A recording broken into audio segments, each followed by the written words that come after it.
Students, अब तक हम पढ़ चुके हैं गवर्नमेंट बजट के अंदर रेवेन्यू रिसीट और रेवेन्यू रिसीट के अंदर टैक्स रिसीट्स। आज हम करेंगे नॉन टैक्स रिसीट्स या नॉन टैक्स रेवेन्यू। अभी एक बात है कि जो गवर्नमेंट पैसा अपने पास इकट्ठा करती है, क्या वो सारे टैक्सेस के ही थ्रू करती है? ऐसा नहीं है। कुछ पैसा गवर्नमेंट नॉन टैक्स से भी इकट्ठा करती है, और वो पैसा वो कैसे इकट्ठा करती है, आइए वो समझते हैं।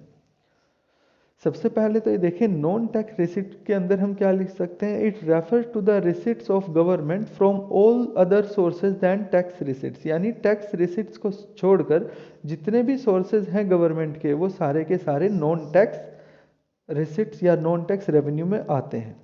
सबसे पहले इसके अंदर हम पढ़ेंगे इंटरेस्ट। देखिए, अगर सेंट्रल गवर्नमेंट ने, यूनियन गवर्नमेंट ने स्टेट गवर्नमेंट को लोन दिया हुआ है या यूनियन टेरिटरीज को लोन दिया हुआ है, तो उस लोन पर मिलने वाला जो इंटरेस्ट है वो हमारी इंटरेस्ट पेमेंट के अंदर आएगा। और अगर गवर्नमेंट ने कहीं पर इन्वेस्टमेंट की हुई है by government to various companies, ठीक है, इस इन्वेस्टमेंट के ऊपर जो रिटर्न मिलेगा, जो प्रॉफिट या डिविडेंड मिलेगा, वो हमारी हेडिंग होगी प्रॉफिट और dividend.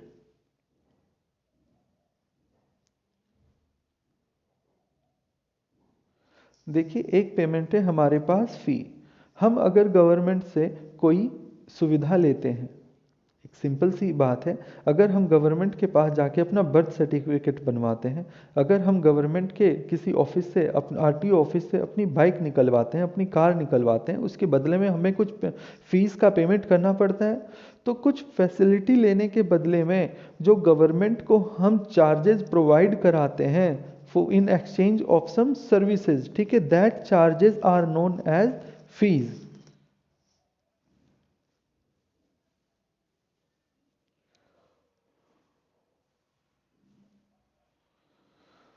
Well, next item is licence फी।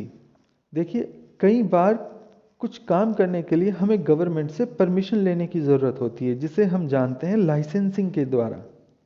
जैसे कि अगर हम एक लकड़ी काटने का काम करें, तो लकड़ी काटने के काम के लिए, मान लीजिए जंगलों से लकड़ी काटनी है या फिर लकड़ी काटने की हमें मशीन्स रखनी है, बड़ी लकड़ी काटने की, तो उसके लिए हमें गवर्नमेंट से लाइसेंस ग्रांट करना पड़ेगा, ठीक है। और ये लाइसेंस ग्रांट करने के लिए जो गवर्नमेंट को फीस देनी पड़ती है, उसे बोलते हैं लाइसेंस फी।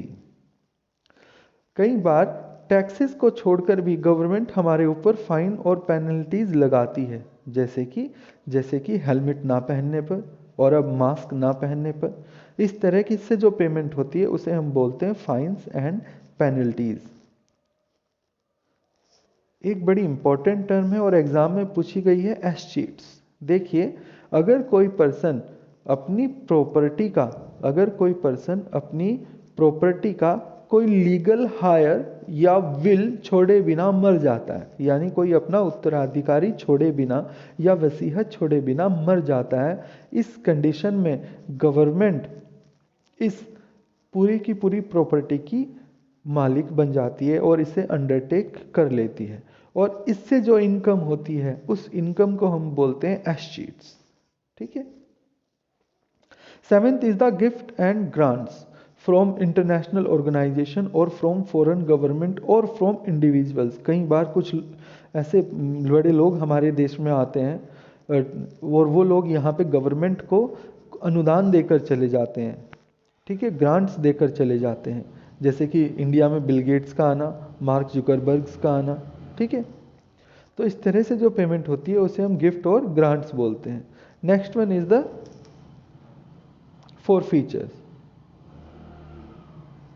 देखिए, फॉरफीचर जो है वो पेनल्टी है जो कि कोर्ट इम्पोज करता है उन लोगों के ऊपर फॉर द नॉन कंप्लायंसेस और नॉन फुलफिलमेंट ऑफ कॉन्ट्रैक्ट। यानी कि अगर कोई कॉन्ट्रैक्ट फुलफिल नहीं हुआ और फिर कोर्ट ने ये इम्पोज किया कि आप जो है ये पेनल्टी चुकाइए, तो उस तरह की पेमेंट को हम बोलते हैं forfeiture.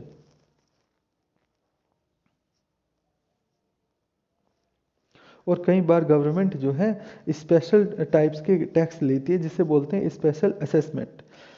Payment made by owner of the property whose value has appreciated due to development activity of the government. Let's suppose आपकी कोई प्रॉपर्टी है और यहाँ पे गवर्नमेंट ने कुछ डेवलपमेंट किया, एक हाईवे बनाया, सड़क बनाई, और आपकी प्रॉपर्टी की वैल्यू इंक्रीज हो गई। किस वजह से? क्योंकि गवर्नमेंट ने यहाँ पर इंफ्रास्ट्रक्चर डेवलपमेंट किया। तो गवर्नमेंट आपसे इसके बदले में अगर टैक्स ले रही है तो इस टैक्स का मतलब होता है स्पेशल असेसमेंट।